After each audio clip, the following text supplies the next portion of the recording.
할렐루야. 네, 잘 오셨습니다. 오늘도 예배 자리에 함께 해주셔서 너무나 감사하고 이렇게 함께 예배를 드릴 수 있는 것이 너무나 큰 은혜입니다. 무엇이든 함께하는 것이 너무나 큰 기쁨입니다. 행복입니다. 근데 그것이 우리 예배 자리가 함께하는 것이기 때문에 더할 나위 없이 기쁜 듯합니다. 우리 좌우 앞뒤에 계신 분들과 이렇게 인사하겠습니다. 당신 덕분에 더할 나위 없이 좋습니다. 네. 뭐라고 하셨죠? 더할 나위 없이 좋습니다. 이렇게 얘기하시면 됩니다. 네. 안 쓰던 단어로 쓰니까 이제 헷갈리시는 것 같아요. 네. 또 이렇게 인사해 볼까요? 좌우 앞뒤에 계신 분들과 오늘도 은혜 가득 받으십시오. 네, 가득 받으십시오. 네. 하던 대로 해야 되는 것 같습니다. 네, 오늘은 에베소서 9장 1절에서 16절까지의 말씀을 근거로 믿는 자들의 최소한의 삶이라는 제목으로 함께 은혜를 나누고자 합니다. 말씀 제목 한번 따라해 보실까요? 믿는 자들의 최소한의 삶. 네. 지난주에는 사실 오늘을 이제 에스더 마지막이라고 말씀을 드렸었는데 말씀을 계속 묵상하니까 이걸 한 번에 끝내기 너무 아쉬운 거예요. 끝을 좀 흐지부지 끝내려니까 그동안에 해왔던 에스더서가 너무 아까운 거예요. 그래가지고 오늘 1절부터 16절까지의 말씀을 보고 다음 주에는 17절부터 10장 3절까지의 말씀 끝까지 해서 다음 주에 에스더를 마무리하는 걸로 하겠습니다. 지난주 말씀이 혹시 기억이 나시는지 모르겠습니다. 지난주 말씀의 이야기를 잠시 말씀을 드리면 하만이 죽게 된 이후에 변한 것이 있다면 모르드게와 그 다음에 에스더의 권력과 그 위상과 명성은 점점 높아지기를 시작했습니다. 하지만 변하지 않은 한 가지가 있었다고 한다면 하만을 통해서 내려진 그 조서, 그러니까 아달월 12월 13일에 유다인들은 모두 진멸하라는 그 조서는 여전히 유효했다라는 거예요. 이것이 없어지지 않고 그 효과가 여전히 지속되었기 때문에 이 모르드게와 에스더의 입장에서는 어떻게든 자신의 민족들을 살리기 위해서 애쓰고 노력했던 것이 지난주의 말씀이었습니다.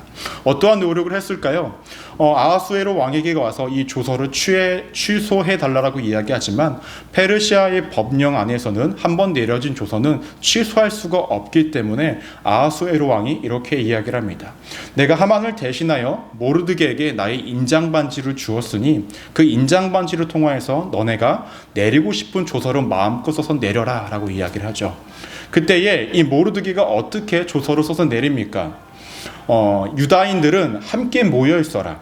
그리고 너희들의 재산과 너희들의 자녀들과 너희들의 가족들을 치고자 하는 자들이 있다면 그들을 함께 공격을 해라. 없애도 된다. 말살시키고 도륙시켜라. 그리고 그들의 재산도 가져도 된다라고 이렇게 조서를 내립니다. 이 소식은 빠르게 모든 지역에 퍼져나가기를 시작을 했었습니다. 문제는 이러한 조서가 내려짐과 동시에 당시에 사람들은 이제 에스더와 모르드게의 이 권력과 힘이 막강해짐에 따라서 유다인들을 두려워하기를 시작을 했고 어떠한 사람들은 자신들이 유다인들이 되기 위해서 애썼던 모습들이 있었다라고 성경에서는 이야기하고 있었습니다. 지난주 스토리가 이 정도와 우리가 진행이 있었습니다. 오늘 말씀은요 드디어 예정되었던 그 날에 이르렀습니다. 어떠한 날일까요? 하만이 조서를 내렸던 그 날입니다. 아달월 13일이 되었습니다. 또한 누가 조서를 내렸죠? 모르드게도 동일한 날에 조서를 내렸죠. 어떤 조서였습니까? 하만은 유다인들을 다 죽여도 된다, 진멸시켜라 라는 조사였고 모르드게는 유다인들은 함께 모여서 너희를 공격하는 모든 자들을 진멸시켜도 된다 라는 조사였습니다. 같은 날에 내려진 효과가 있는 이 두 가지의 조서가 내려진 가운데에 모든 사람들은 이제 스스로가 결정을 해야만 하는, 선택을 해야만 하는 그 시점에 놓인 것입니다. 누군가는 분명히 하만이 내린 조서를 따를 것입니다. 하만이 내린 조서를 따른다고 해서 나라에서 어떠한 처벌이 주어지지 않습니다. 왜냐? 왕이 인장반지를 찍어서 내려진 조서이기 때문에 그대로 해도 상관이 없습니다. 역으로 모르드게가 내린 조서를 따라 그렇게 행동하는 사람들도 있었을 것입니다. 즉 모르드게가 내린 조서를 따라서 행동을 해도 아무런 나라에선 처벌이 있지 않을 것입니다. 왜냐? 왕이 허락했기 때문에 그러합니다. 근데 사회적인 분위기는 어떠했을까요? 아무래도 전에 하만을 따랐던 사람들은 이미 한풀 꺾인 상황이고, 이제 에스더와 모르드게를 따르는 사람들이 아무래도 이제 대권을 잡은 상황에 놓여진 것입니다. 당시에 이러한 상황이 놓여지니까 유다인들은 모두가 두려워했다라고 성경에서는 이야기를 하고요. 쉽사리 유다인들을 공격하지 못했던 분위기가 야기되었습니다. 2절 말씀을 함께 한번 보도록 하겠습니다. 유다인들이 아하수에로 왕의 각 지방 갑읍에 모여 자기들을 해하고자 한 자를 죽이려 하니 모든 민족이 그들을 두려워하여 능히 막을 자가 없고라고 이야기합니다. 유다인들을 제외하고 모든 민족들이 그들을 두려워했다라고 성경에서는 이야기를 하고 있습니다.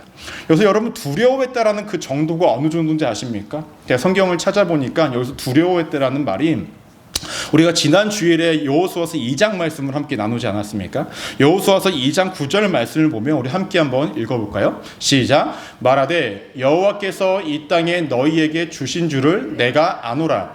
우리가 너희를 심히 두려워하고 이 땅 주민들이 다 너희 앞에 간담이 농나니라고 이야기합니다. 그 라합이란 여인이 누구에게 정탐꾼에게 한 이야기입니다. 자신을 포함해서 가나안 땅에 여리고에 있던 그 모든 사람들의 마음을 대변해서 이야기를 한 거죠. 어떻게 했다라고 이야기합니까? 두려워했다라는 거예요. 이 땅의 모든 주민들은 너희들 앞에서 간담이 녹았다라는 거예요. 전쟁도 하지 않았는데 이 전쟁은 너네가 이미 이긴 것과 다름이 없고 이 땅의 주인은 이미 너희이고 우리는 전쟁을 시작하지 않았음에도 불구하고 우리는 너무나 두렵고 간담이 녹아내렸다라고 이야기합니다. 이렇게 두려워했던 모습들이 누구에게 있었냐면은 당시에 유다인들을 제외한 모든 민족들에게 이러한 마음이 있었다라고 성경에서는 이야기를 하고 있습니다. 단순히 백성들만 이러한 마음을 갖고 있었냐? 그렇지 않죠. 3절 말씀을 보시면 제가 읽어드리겠습니다. 각 지방 모든 지방관과 대신들과 총독들과 왕의 심우를 보는 자들이 모르드게를 두려워함으로 다 유다인들을 도우니라고 이야기를 합니다. 여기서 이야기하는 각 지방의 모든 지방관, 대신들, 총독들, 왕의 심우를 보는 자들은 어떠한 자들인지 아십니까? 하만과 함께 유다인들을 말살시키자라고 함께 동조했던 사람들이에요. 분위기를 이끌었던 사람들입니다. 근데 그들이 지금은 어떻게 됐습니까? 모르드게를 두려워해서 모르드게 옆에 붙어서 이렇게 얌체처럼 이렇게 붙어 있는 상황 가운데 있는 것입니다. 이렇게 본다면 사람 참 믿을 게 못 됩니다. 그렇지 않습니까? 힘의 권력에 따라서 마음이 변하고 힘의 권력에 따라서 가는 길이 달라지는 것을 우리가 볼 수가 있습니다. 하지만 이런 모습이 과거에만 있었을까요? 아니에요. 현재도 그렇고 앞으로도 이러한 모습들은 계속 일어날 것입니다. 여러분 설교에서 이런 말이 될지 모르겠지만 정치판 보면 참 그렇지 않습니까? 여기 섰다가 저기 섰다가 그럽니다. 근데 여러분 정치만 그럴까요? 그렇지 않아요. 회사를 가도요 이러한 모습들이 있고요. 사업을 하다 보면 거래 업체들과도 이러한 모습들이 분명히 있습니다. 더 나아가서 어디도 있을까요? 우리가 있는 이 교회에서도 이러한 모습들이 있다라는 거예요. 왜 사람들은 여기 붙었다가 저기 붙었다가 할까요? 계산을 하기를 시작을 하기 때문에 그래요. 그렇죠? 자신에게 유익이 될까 유익이 되지 않을까 계산을 하기를 시작하니까 그럽니다. 제가 말씀을 준비하면서 이러한 생각이 들더라고요. 이렇게 계산이 들어간 관계, 그렇죠? 그리고 이해타산이 묶인 이 관계가 얼마나 오래 지속될 수 있을까라는 거예요. 그 관계성이 얼마나 유지될 수 있을까라는 것입니다. 여러분 정치적으로도 그렇고 교회에서도 그렇고 사업적으로도 그렇고 회사에서도 그렇고 이렇게 어떤 기브 앤 테이크의 마인드, 이해타산이 걸린 이 마인드로 있다 보면은 이 관계는 금방 무너지는 것이 일반적이다라는 것입니다. 여러분 우리가 잘 생각해 보시면 예수님이 이 땅에 오셨을 때 어떤 거래와 어떠한 이해타산과 어떠한 목적을 가지고 오셨습니까? 그렇지 않죠. 예수님이 이 땅에 오신 이유는 그저 우리에게 모든 것들을 주기 위해서 오셨습니다. 우리에게 구원을 주시기 위해 오셨고 우리에게 사랑을 주시기 위해 오셨고 우리에게 은혜를 주시기 위해 오셨다라는 거예요. 어떠한 거래와 어떠한 목적과 어떠한 그 이해관계를 위해서 예수님께서 이 땅에 오셨다고 한다면 예수님은 참 장사꾼으로서는 재능이 없으신 분입니다. 그렇죠? 본인에게 이 땅에 오셔서 본인이 아무런 유익과 만족을 느끼지 못하고 그저 다 내어주시기만 했기 때문에 그러했다라는 것입니다. 그러면 우리의 삶의 방식은 어떠해야 하는가라는 거죠. 단순합니다. 어떠한 내 사람과의 관계, 우리가 이 땅을 살아갈 때에 그리스도인과의 관계도 있고 믿지 않는 사람들과의 관계도 있고 하나님과의 관계도 있고 모든 관계 가운데 우리가 가져야 하는 마음은 어떤 계산적인 관계가 되지 말아야 한다는 거예요. 왜냐하면 1차적으로 예수님께서 그 모습을 명확하게 보여주셨습니다. 나는 그저 너희들에게 주러 왔다라는 거죠. 다 내어주러 왔다라는 거예요. 때문에 너희도 세상 가운데서 내어주는 삶을 살아가라라는 것을 명확하게 보여주고 있다라는 거예요. 우리가 계산적으로 살다 보면 누군가에게 무엇인가를 주는 것이 아까울 때가 있습니다. 그렇지 않습니까? 우리 성도님들은 전혀 아깝지 않아요.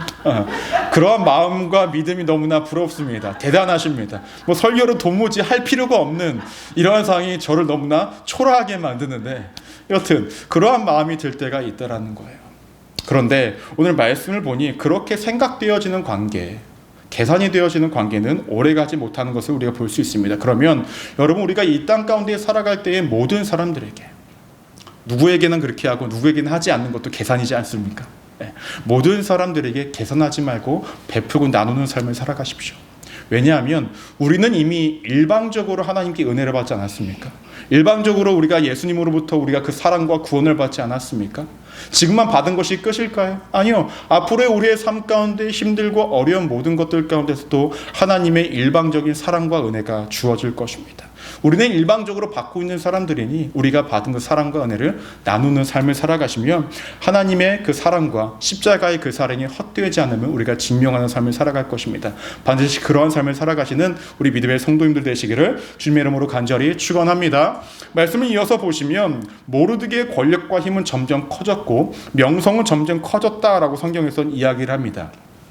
유다인들의 입장에서는 모르드게의 힘이 커질수록 자신들에게 희망이 되는 메시지일 거예요. 그렇죠? 근데 역으로 유다인들을 진멸하고자 했던 사람들의 입장에서는 모르드게의 힘과 권력이 커질수록 그들에게는 불리하고 절망적인 소식이었을 것입니다. 이러한 절망적인 소식과 누군가에게 희망적인 소식이 양쪽에서 있는 가운데서도 뭐가 결국엔 벌어집니까? 내전이 발생이 되어지기 시작합니다. 5절 말씀 우리 함께 한번 읽어볼까요? 시작. 유다인이 칼로 그 모든 대적들을 쳐서 도륙하고 진멸하고 자기를 미워하는 자에게 마음대로 행하고 라고 이야기를 하고 있습니다. 유다 백성들이 도륙하고 진멸했대요. 도륙하고 진멸했다라는 말은 하만이 내린 조서에도 있던 말이고 모르드게가 내린 조서에도 동일하게 있던 말입니다. 즉 유다 백성들이 자신들을 공격하는 자들을 향하여서 도륙하고 진멸했다라는 거예요. 그런데 유다인들이 아무에게나 이렇게 해를 끼치는 일, 죽이는 일을 했을까요? 그렇지 않다라는 거예요. 말씀을 잘 보시면 자기를 미워하는 자라는 전제 조건이 명확하게 달려 있습니다.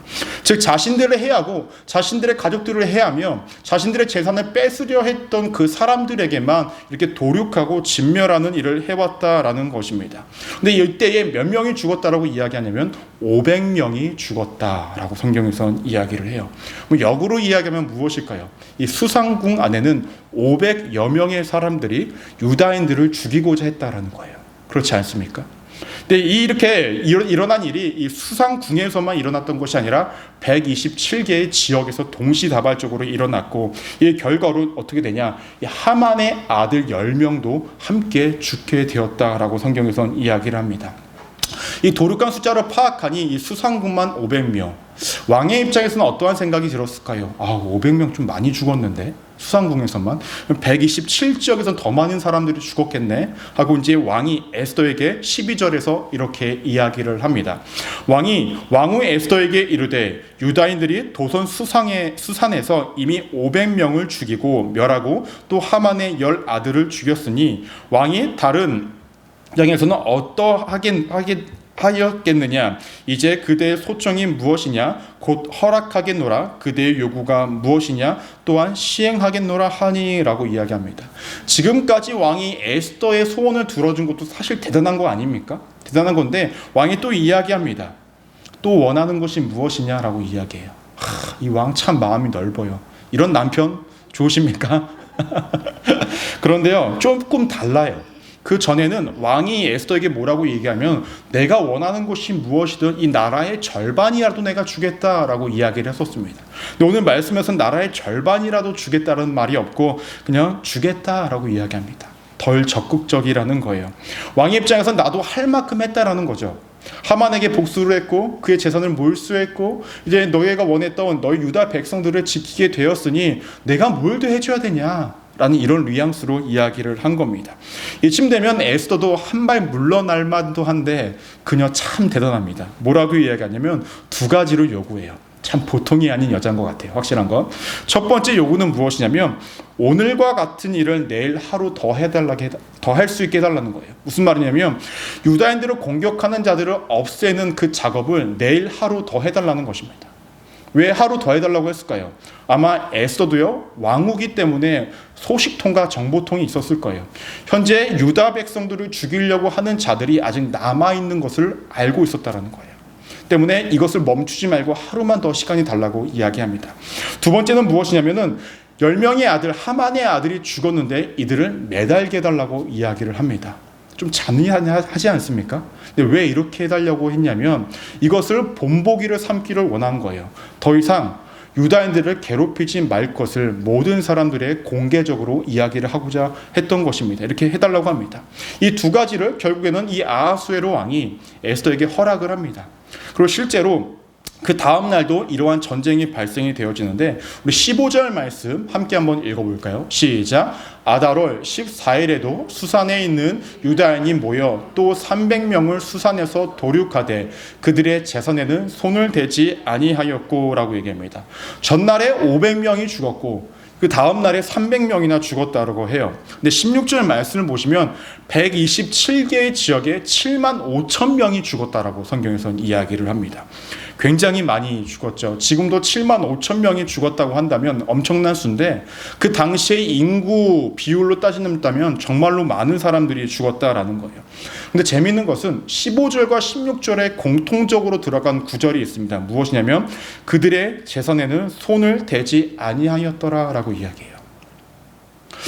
그들의 재산에 손을 대지 않았다라는 것은 무엇을 의미할까요? 원래 내려진 조서에는 너네들이 그들의 재산을 모두 다 가져도 된다라고 이야기를 했지만 유다 백성들이 이 재산들을 탈취하지 않았다라고 이야기합니다. 즉 유다 백성들이 누군가를 죽였을 때에 자신들은 그들의 재산을 탐하기 위해서 그것들을 뺏기 위해서 그들을 죽인 것은 아니라는 거예요. 전적으로 자신들의 공격을 받기 때문에 자신들의 방어적 차원에서 이들을 죽인 것이지 다른 목적과 다른 유익을 위해서 이들을 죽인 것은 아니라고 성경에선 말하고 있는 것입니다. 그러면 오늘 말씀에서 우리에게 주시는 메시지는 무엇일까라는 거예요. 대부분의 분들은 오늘 말씀을 보시면 그 유다인들 너무나 잔인하다. 어떻게 7만 5천 명이나 되는 사람들을 죽였냐라고 이야기하시는 분들도 있으실 것이고 또 어떠한 분들은 하나님 너무 잔인하시다. 아무리 자기 백성 챙긴다고 하지만 어떻게 다른 사람들을 7만 5천 명이나 죽게 내버려 두시고 이거 방관하실 수가 있냐라고 이야기도 하실 수 있습니다. 하지만 성경을 좀 더 면밀하게 보시면 꼭 그렇지 않다라는 것을 볼 수가 있습니다. 더 나아가서 오늘 말씀 속에서 즉 전쟁도 있고 목숨의 위협도 있고 혼란스러운 상황 속에서 하나님을 믿는 사람들이 최소한 어떻게 살아가야 하는지를 우리에게 명확하게 보여주고 있다라는 거예요. 때문에 오늘 말씀의 제목이 무엇입니까? 믿는 자들의 최소한의 삶이라고 말씀의 제목을 전한 것도 그러한 이유입니다. 분명히 유다 백성들은 자신들의 목숨이 위태로운 상황 가운데 놓여져 있었고 많은 것들을 뺏길 수 있는 상황 가운데서도 그들이 최소한으로서 지키고 있었던 것들이 있다라는 거예요. 그러면 오늘 이 메시지를 통해서 우리가 아무리 힘겹고 어려운 인생을 살아간다 할지라도 아니 내 삶 가운데에 아무리 넉넉하고 유익이 되는 삶이 주어졌다 할지라도 내 삶 가운데서 최소한의 지켜야 할 하나님의 자녀로서의 모습이 반드시 있다라는 것입니다. 그럼 그 첫 번째가 무엇이냐면 우리는 살리는 자로서 삶을 살아가야 한다라는 거예요. 따라해볼까요? 우리는 살리는 자로 살아야 합니다. 여러분 오늘 말씀을 보시면 살리는 모습은 조금도 보이지 않아요. 그렇죠? 오늘 말씀 전체로 보시면 맨 처음 500명이 죽었다라고 이야기하고 그 다음에 300명이 죽었다라고 얘기하고 그 다음에는 7만 5천 명이 죽었다라고 성경에서 이야기를 합니다. 그런데 누가 누구를 살렸다 라는 이야기가 없는데 도대체 무슨 말을 하시느냐라고 이야기를 합니다. 여러분 127지역에 7만 5천 명이 죽었다라는 것을 제가 대략 계산을 해보니까 한 지역에 590명이 죽은 거예요. 그럼 발파라이소에 590명, 나이스빌에 590명, 프리폴트에 590명, 크레스트비에 590명, 포 왈튼에 590명씩 죽은 거예요. 이거는요 정말로 큰 재해입니다. 그렇지 않습니까? 정말로 많은 사람들이 죽었다라는 거예요. 엄청난 사건이라는 거예요. 그런데 누가 누구를 살렸길래 우리는 살리는 자로 살아가야 하냐, 이런 메시지를 주냐라고 저에게 질문을 던지실 수 있다라는 거예요. 그런데요, 오늘 말씀을 보시면요, 유다 백성들이 사람들을 살리기 위해 애썼다는 모습이 성경에서 명확하게 등장을 합니다. 오늘 말씀을 자세하게 보신 분들은 이 말이 이해가 되실 것입니다. 왜냐하면 모르드게를 통해서 내려진 조서에는 명확하게 규정이 되어져 있었습니다. 스스로의 생명을 보호하여서 자신과 자신의 가족들, 그 재산을 뺏으려고 하는 자들을 도륙하고 진멸하라라고 이야기합니다. 분명히 너네가 지켜야 할 선을 명확하게 이야기를 합니다. 즉, 지금 유다 백성들은 사람들을 살리기를 원했는데 첫 번째로 살리기를 원한 사람들이 누굽니까? 자신들의 가족입니다. 자신들의 가족들을 살리기 위해서 애를 썼다라는 거예요. 그렇기 때문에 자신들의 가족을 진멸하고자 하는 자들을 없앴습니다. 그러면 역으로 질문을 할 수가 있습니다. 목사님, 자기 가족들 살리고자 다른 사람들 죽이는 것은 하나님의 뜻입니까? 라고 질문을 할 수 있겠죠. 하지만 우리가 분명하게 봐야 할 것이 있습니다. 모르드게는요, 조서를 통해서 명확하게 경고를 한 것입니다. 경고. 무엇이냐? 유다인들을 공격하지 않으면 아무 일도 일어나지 않는다라는 거예요. 그렇지 않습니까? 분명히 유다인들은 자신들을 공격하는 자에게만 공격을 하라고 분명히 이야기를 했죠. 모르드게가 내린 조서에는 경고입니다. 너네가 유다 민족들을 공격하지 않으면 아무도 너희를 해하지 않을 거야 라는 메시지가 거기 안에 담겨져 있다라는 거예요. 누군가는 이것이 무슨 경고냐, 유다 민족들이 마음만 먹으면 모든 민족을 다 이길 수 있는 힘이 있냐, 그래서 이렇게 경고하는 거냐라고 이야기를 하실 수 있는데, 분명한 경고가 맞습니다. 왜냐하면 하나님이 유다 민족과 함께 하시기 때문에 그러했다라는 거예요. 하나님이 유다 민족과 함께 있다고 한다면 그 전쟁은 하기도 전에 이미 승리를 전제로 한 전쟁입니다. 이스라엘 백성들이 가나안 땅에 들어갔을 때 하나님께서 이미 그 땅을 주었다라고 말씀하지 않으셨습니까? 왜 그럴까요? 하나님의 약속이 거기에 포함되어져 있기 때문에 그러합니다. 하나님께서 아브라함을 통하여서 많은 민족을 이루고 내가 너의 백성들을 지키고 보호하겠다라는 그 약속이 있었고, 더 나아가서 이스라엘 그 민족 안에서 하나님께서 예수 그리스도를 보내주시겠다라는 약속이 명확하게 있었습니다. 그렇다면 이 유다 민족들은 결코 어떠한 상황 가운데서도 진멸될 위협이 없다라는 거예요. 즉, 전쟁은 하나마나 이미 승리를 거둔 상황이었다라는 거예요. 이 전쟁의 승리를 거둔 것이 전제되었기 때문에 경고를 한 것입니다. 건들지 마, 아무 일도 일어나지 않아 라고 이야기를 해서 이 모르드게와 이 남유다 백성들은 그 모든 다른 민족들까지도 살리기 위해 애를 쓰고 있었던 모습이 여기서 나타나고 있다는 것입니다. 더 나아가서 모르드게가 조서를 내린 다음에 일정 시간이 있었습니다. 유다 민족들이 더욱더 강해지고 모르드게의 힘이 강해지고 에스더의 힘이 강해지는 모습을 통하여서 주변 모든 사람들은 깨닫기를 시작합니다. 이 전쟁은 하지 말아야 한다라는 것을. 더 나아가서 우리가 지난주의 말씀을 통해서 우리가 무엇을 알 수 있습니까? 많은 사람들이 두려워해 유다인을 되고 싶어 했다라고 이야기합니다. 이미 많은 사람들은 깨달았다라는 거예요. 이 전쟁을 해서는 안 되는 거고 해봤자 자신들이 죽을 수밖에 없다라는 것을 알기 때문에 유다인이 되고자 원했던 것 아니겠습니까? 즉, 말씀 이곳 저곳 가운데에 하나님을 비롯하여서 모르드게, 그 다음에 이 유다 백성들은 자신들을 지키는 것뿐만 아니라, 그러니까 자신들을 살리는 것뿐만 아니라 모든 사람들을 살리기 위해서 애쓰고 있었다라는 것입니다. 때문에 이것의 명확한 증거는 아까도 말씀을 드렸듯이 그들이 이방인들의 재산을 탈취하지 않았던 것에서 명확하게 드러나는 것입니다. 여러분, 전쟁을 한 이후에 당시에는 전리품을 챙기는 것이 당연했습니다. 하지만 이 남유다 백성들이 전리품을 챙기지 않은 이유는 무엇입니까? 우리가 이러한 돈과 물질과 어떤 재력과 이러한 것들로 인하여서 우리가 너희를 말살하고 너희를 죽인 것이 아니다. 단지 우리는 우리를 보호하기 위한 것이다 라는 것을 명확하게 보여주고 있다라는 것입니다. 오늘 말씀이 우리 성도님들에게 기억되어지기를 원합니다. 우리는 하나님을 믿는 자녀입니다. 맞습니까? 하나님께 우리가 구원의 은혜를 받고 예수 그리스도를 통하여서 구원의 축복을 받은 사람들입니다. 맞습니까? 그렇다고 한다면 우리는 복음으로 빚진 자들로서의 삶을 살아가야 합니다. 즉, 예수님께서도 그러했듯이 우리는 누군가를 살리는 자로서의 삶을 살아가야 한다라는 거예요. 예수님께서 이 땅에 오신 목적이 무엇입니까? 간단하게 이야기하면 사람 살리러 오신 겁니다.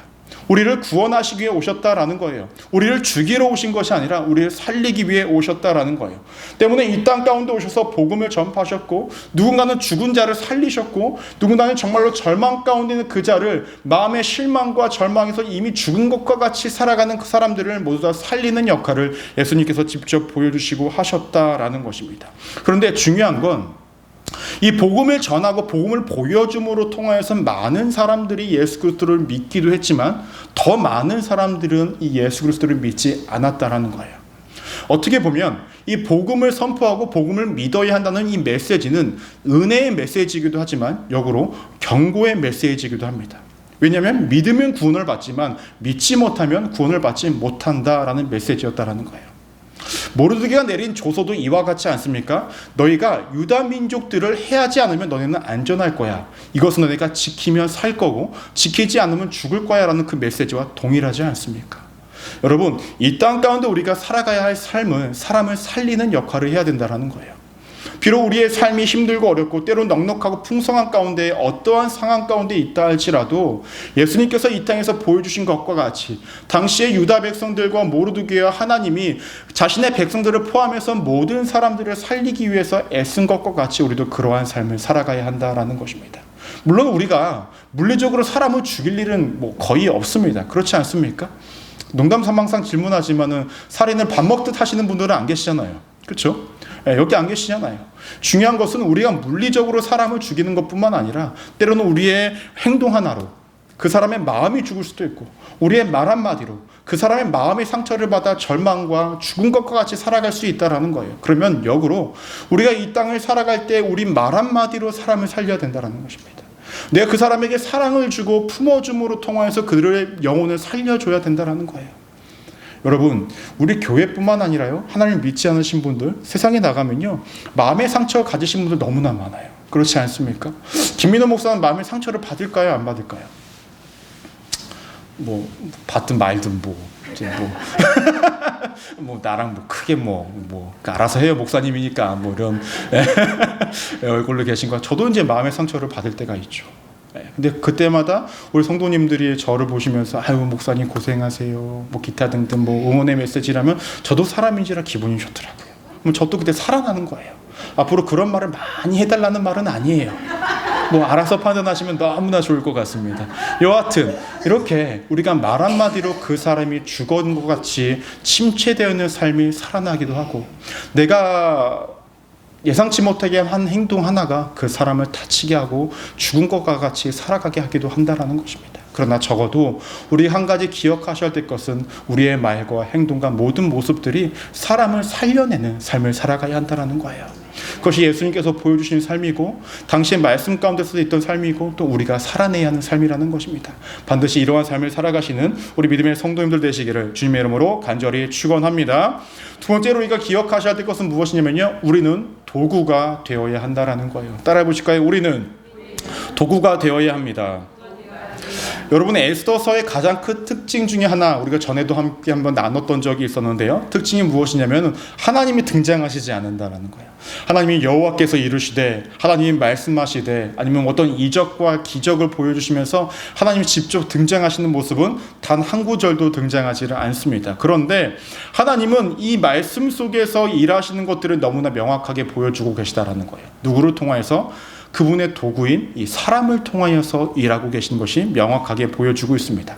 하나님의 도구로서 에스더서의 대표적인 두 사람이 누굽니까? 에스더와 모르드게, 이 두 사람이지 않겠습니까? 그러면 여러분, 이 에스더와 모르드게가 굉장히 도구로서 능력이 있고 뛰어난 사람이기 때문에 하나님께서 이들을 사용하셨을까요? 그렇지 않습니다. 말씀을 기억하시는지 모르겠지만 에스더서 초반만 봐도요, 에스더는요 자신의 의견을 막 자연스럽게 적극적으로 어필하고 이야기했던 사람이 아니에요. 소극적으로 이렇게 가만히 말 한마디 못하는 그런 사람이었습니다. 하지만 그녀가 어떻게 변하게 되어집니까? 왕 앞에 당당히 서서 요구할 것들을 다 요구하면서 자신이 하나님 앞에 쓰임받는 모습으로 변해가고 있는 모습이 성경 가운데 보여지고 있습니다. 모르드게는 어떠한 사람이었습니까? 왕 앞에 서지도 못하는 사람이었죠. 아무런 조건도 또한 갖춰준 것도 없던 사람이었다라는 거예요. 그런데 시간이 지남에 따라 그가 어떻게 됩니까? 왕 다음에 2인자로서의 삶을 살아가지 않습니까? 하나님께서 쓰시기 시작하니까 사람이 변하기 시작하고 그들의 위치가 변하기 시작하고 하나님께 쓰임받기를 시작하고 있었다라는 것입니다. 여러분, 예전에 제가 영상 하나를 봤는데 한 명의 기타리스트가 여러 개 기타를 치는 모습을 보여줍니다. 첫 번째 기타를 쳤을 때는 100불짜리를 치더라고요. 그 다음에는 300불짜리를 치고, 그 다음에 3000불짜리를 치고, 그 다음에 7000불짜리 기타를 치는 거예요. 여러분, 어떤 소리가 제일 좋을까요? 7000불짜리? 맞아요. 사실 7000불짜리가 가장 좋아요. 그런데 그 사람이 갖고 있고 쳤었던 그 300불짜리 기타가 예전에 제가 갖고 있던 기타였어요. 근데 그 사람이 기타를 치는데 소리가 너무 좋은 거예요. 연주가 너무 화려하고 너무나 예쁘게 잘 들리는 거예요. 근데 제가 그 300불짜리 예전에 기타를 쳤을 때 그 소리가 안 났거든요. 분명히 안 났거든요. 근데 그 사람이 치니까 그 소리가 나더라고요. 전에 선교팀이 왔을 때 앞에서 그 찬양 인도를 했던 지원자매가 이 앞에 있는 기타를 동일하게 쳤어요. 그때랑 오늘 소리가 좀 다르지 않습니까? 그 자매는 워낙에 기타를 잘 쳐요. 그러다 보니까 소리가 더 좋아요. 같은 기타를 쳐도 누가 치느냐에 따라 다르다라는 거예요, 소리가. 예. 여러분, 도구가 굉장히 중요할 것 같지만 도구가 별로 중요한 것이 아니라 그 도구를 사용하는 자가 누구냐에 따라 다르다는 거예요. 장인이 사용하면 100불짜리 기타도 7000불짜리처럼 들려요. 그런데 사용하는 사람이 저와 같은 사람이면 7000불짜리를 쳐도 100불처럼 들린다는 거예요, 여러분. 근데 하나님은 어떠한 분이십니까? 이 세상을 창조하시고 그 무엇 하나 부족하거나 모자람이 없으신 완전하신 분 아니십니까? 그분께서 도구로서 우리를 쓰시겠다고 한다면 우리의 능력과 우리의 어떤 자격 조건은 별로 중요하지 않다라는 거예요. 단지 우리가 감내해야 할 것 하나입니다. 하나님께서 나를 쓰시겠다라고 말씀하시고 나를 쓰시고자 할 때에 우리는 그저 순종만 하면 된다라는 거예요. 그 쓰임 받는 그 도구의 역할과 그 어떠한 능력은 하나님께서 알아서 채워주시고 알아서 사용하신다라는 것입니다. 에스더가 나는 죽으면 죽으리이다 라고 나갈 수 있었던 것은 무엇일까요? 모든 것들을 하나님께 내어 맡기는 삶 아니었겠습니까? 하나님께서 자신을 사용하실 거라고 믿었기 때문에 그런 거 아니겠습니까? 그 결과가 무엇이었습니까? 하나님께서 정말로 도구로서 그녀를 잘 사용하지 않으셨습니까? 요즘 세상을 보면은 어르신들이 이런 말씀을 많이 합니다. 말세다 말세. 정말 하나님 오실 때 다 됐다 라고 이야기를 많이들 하시죠. 왜 그럴까요? 세상이 정말로 그렇게 돌아갈 때가 너무나 많이 보이기 때문에 그러합니다. 근데 이러한 세상 가운데서도 하나님은 분명히 자신의 도구들을 사용하신다라는 거예요. 그 도구가 누구일까요? 저와 우리 성도님들 아니겠습니까? 우리의 부족함과 모자람 때문에 나는 쓰임받지 못할 거야 라는 것이 아니라 하나님의 방법대로 우리 성도님들은 다 하나님께 쓰임받는 믿음의 도구라는 것을 잊지 않고 살아가시기를 간절히 소원합니다. 말씀을 정리하고자 합니다. 오늘 말씀을 보시면 세상 속에서 때로는 우리의 삶이 굉장히 칠흑 같은 어둠 가운데 놓여질 때도 있고 죽을 것과 같이 어렵게 힘겹게 느껴지는 상황 가운데 놓여질 수도 있습니다. 근데 그 가운데서 우리가 잊지 말아야 할 것은 무엇이냐면 우리가 힘겹고 어렵다라고 나의 힘듦과 어려움을 누군가에게 전도시키고 누군가에게 전가시키는 삶을 살아가는 것이 아니라 우리는 그럼에도 불구하고 어떻게 누군가를 살릴 수 있는 삶을 살아가야 된다는 거예요. 왜냐하면 내 삶의 힘들고 어려운 것들은 하나님의 은혜와 하나님의 사랑으로 이미 다 해결되어질 것이 전제되어져 있기 때문에 그러합니다. 우리 성도님들은 어떠한 상황과 환경 가운데서도 한 영혼을 살리는 삶, 한 영혼을 사랑하는 삶, 한 영혼에게 은혜를 나누는 삶을 살아가셔서 그 영혼의 마음의 힘듦과 어려움이 우리 성도님들의 말 한마디와 행동 하나와 눈빛 하나만으로도 구원의 삶에 이르기를 소망합니다. 그 삶을 잘 살아내시기를 간절히 축원합니다. 더 나아가서는 우리가 도구라는 것을 잊지 마십시오. 나의 능력은 중요하지 않습니다. 하나님을 쓰시겠다 하시면 하나님께서 쓰시는 것이니 거기에 순응하고 순종만 하시면 됩니다. 그럴 때에 우리는 분명히 하나님의 역사하심 속에 그 중간에 우리가 그 역사를 맛볼 수 있다는 것을 잊지 마시기를 간절히 축원합니다. 사랑하는 성도님들, 하나님을 믿으십니까? 하나님을 믿는다고 한다면 우리가 이 땅 가운데 살아가야 할 최소한의 삶이 있습니다. 오늘 말씀드린 두 가지를 항상 기억하셔서 저도 이 최소한의 삶을 여러분들의 삶 가운데 일구어 나가시는 우리 믿음의 성도님들 되시기를 간절히 축원합니다. 기도하시겠습니다.